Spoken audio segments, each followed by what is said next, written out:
If you're not used to initiating a conversation with someone about a conflict issue, you might feel nervous, scared, or anxious when you think about taking such an action.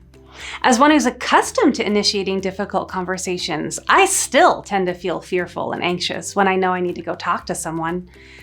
It's gotten easier with practice, but not more comfortable. And these feelings often drive me to prayer.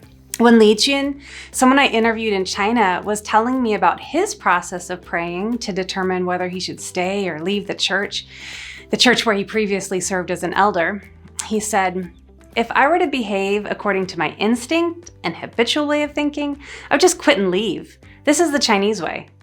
When he shared this, I instinctively thought, it's not just the Chinese way, it's the human way. I'd like to share a young woman named Wang Jia's story with you. Wang Jia is also someone I interviewed in China. Her story illustrates how important it is for us to exercise our initiate conversation muscle. Here's her story. My dad gets drunk sometimes. During our worst arguments ever, I smashed every single bottle of alcohol in the house. The floorboards still bear marks from it. I prayed to God.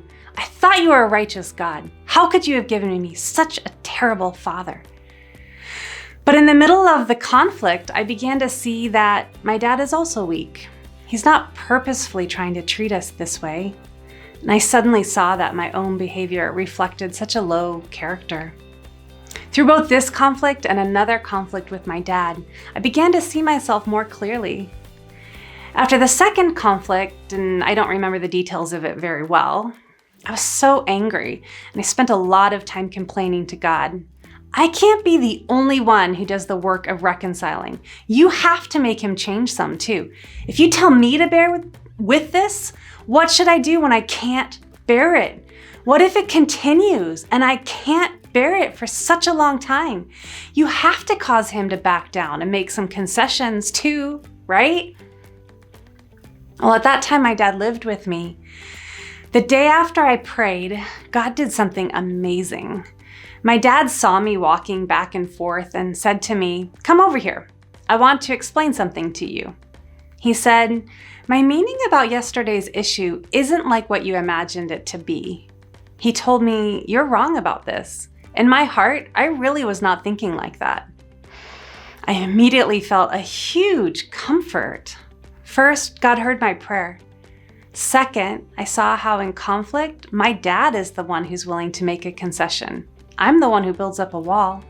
If you tear the wall down, I'll just build it up again. I engage in a cold war, give a cold shoulder. My father, on the other hand, demonstrated that he isn't the evil person I had imagined him to be. Also, I saw that I'm not the good person that I imagined myself to be. My dad always takes the posture of reconciling first. Only after he initiates will I examine myself and ask, have I done anything wrong?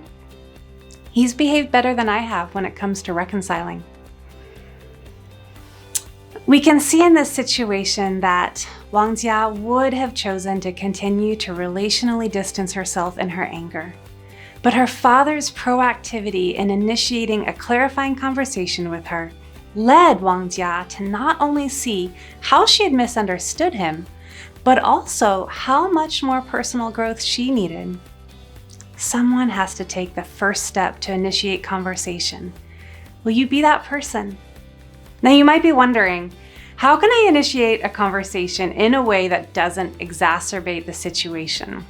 Several chapters in my book, Changing Normal, give examples and practical suggestions regarding how you can initiate a difficult conversation in a God-honoring way.